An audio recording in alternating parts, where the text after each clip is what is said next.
Hello guys, I know it's been a while since I have made a video, but there's gonna be multiple parts to this until I finish the book, so the first part I really hope you enjoy. I am sorry for my voice, it's a little dry today, but the book I am going to read you guys is Gary Paulson, Woods Runner.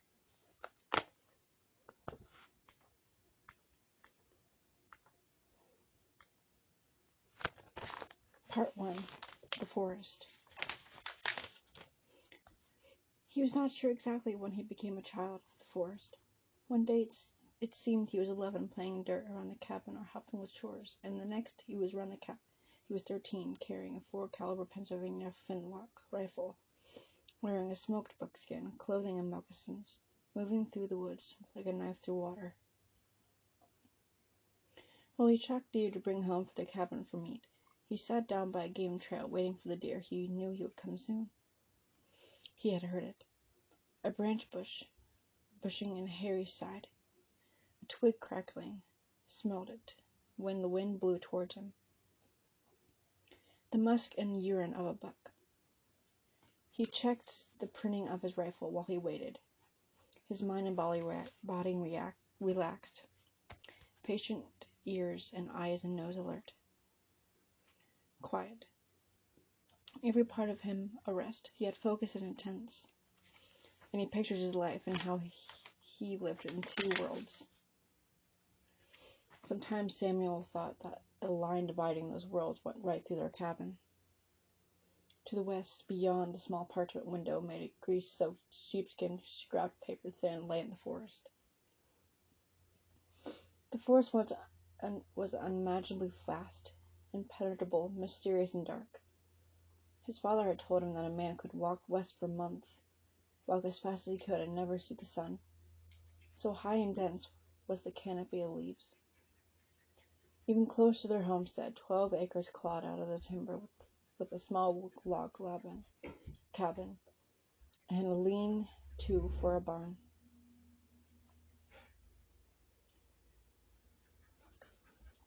The forest was so thick that in summer Samuel could not see more than 10 or 15 yards into it. Some oak and elm and maple trees were 4 and 5 feet in diameter, and so tall and thickly foliaged their height could be only guessed. A wild world. And while there were trails made by game and sometimes used by natives, settlers, or trappers, the paths wandered and meandered, so that they were impossible to use in any sensible way, except to hunt. When he first started going to the forest, Samuel went only a short distance. The first time, though he was well armed with his light Pennsylvania rifle and dry powder and good a knife, he instantly felt that he was in an alien world. As a human, he did not belong. It was a world that did not care about men any more than he cared about dirt, or grass, or leaves. He did not get lost that first time because he had marked the trees with his knife as he walked so he could find his way out. But still, in some way he felt lost, as if he were not careful. A part of him would disappear and never return, go into the wilderness. Samuel had heard stories of that happening to some men. They entered the forest to hunt, or trap, or look for new land, to settle and simply vanished. Gone to the woods, people said of them. Some he knew were dead, killed by accident, or panthers, or bears, or Indians. He had seen such bodies. One, a man mauled to death by a bear that attacked his horse. While the man was plowing, the man's head was eaten, and other killed by an arrow through the throat. Samuel knew that came out of the woods from a bow that was never seen, shot by a man who was never known. And when he was small, safe inside the cabin near the mud brick fireplace with his mother and father, he had heard the panther scream. He sounded like a woman gone mad. Oh, he knew the forest could kill. Once sitting by the fire, a distant relative, a shirt-tail uncle who was a very old man, nearly 50, named Ishmael, had looked over his shoulder as expecting to see monsters and said, "Nothing dies of old age in the forest. Not bugs, not deer, not panthers, or a bear. Live long enough to be slow enough to get old enough, and sometimes something eats you, everything kills." And yet, Samuel loved the forest now.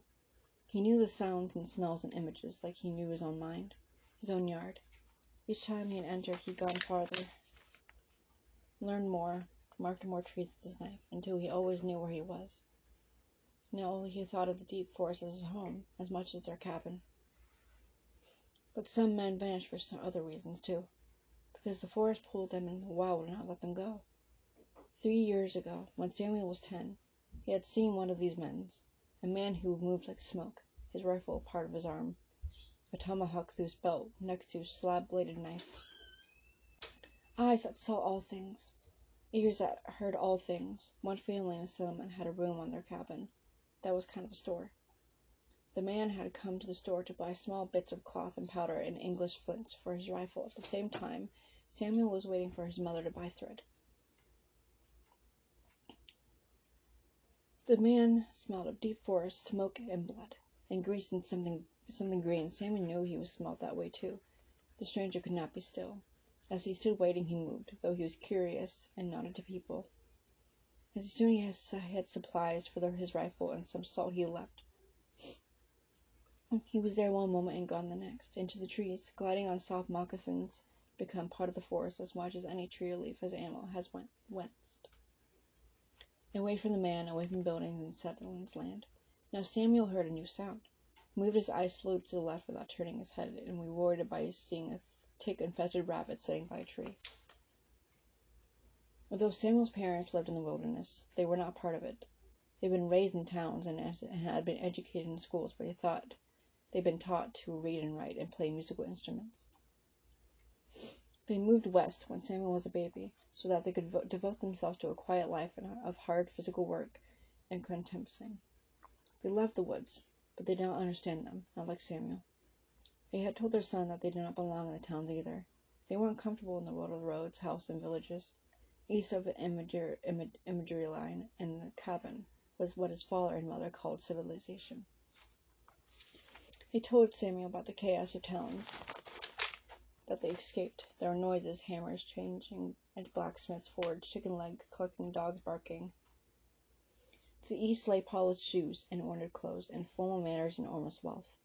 His mother would spin tales for him about cultured men who wore carefully powdered wigs and dipped snuff out of little silver snuffed boxes, and beautiful women dressed in gowns of silk and satin, with swirling petticoats as they danced in the great houses and exclusive salons of London and Paris.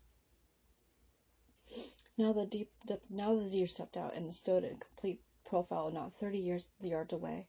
Samuel held his breath. He waited for it to turn away, to look around in caution. When it did, he raised the rifle and caught the hammer, pulling it back as quietly as he could. The deer dropped with a soft snick. The rifle had 2 triggers, set trigger that armed a second, front trigger made so sensitive that the mere brush release could hammer. He moved his finger from the set trigger and laid next to it, but it didn't touch the hair trigger. Then he settled the German silver blade in front of sight into the tiny touch of the rear sight and flooded the right tip of the blade sight until it rested just below the shoulder of the young buck. This deer would have been nice. They had not had a fresh meat in nearly 2 days, but it was gone now. He could not stop his wondering about what lay in the east. The world. It was supposed to be a better place than the frontier, with a more sensible way to live, and yet he had just learned an ugly truth about the world only the evening before. It did not make any sense. Samuel started trotting back towards the cabin in an easy shuffle walk that moved him quietly at some speed without wearing out his moccasins. He was lucky to get a month prepared before they were out to the heels. He moved without a great deal of effort, his eyes and ears missing very little as he almost flowed through the forest.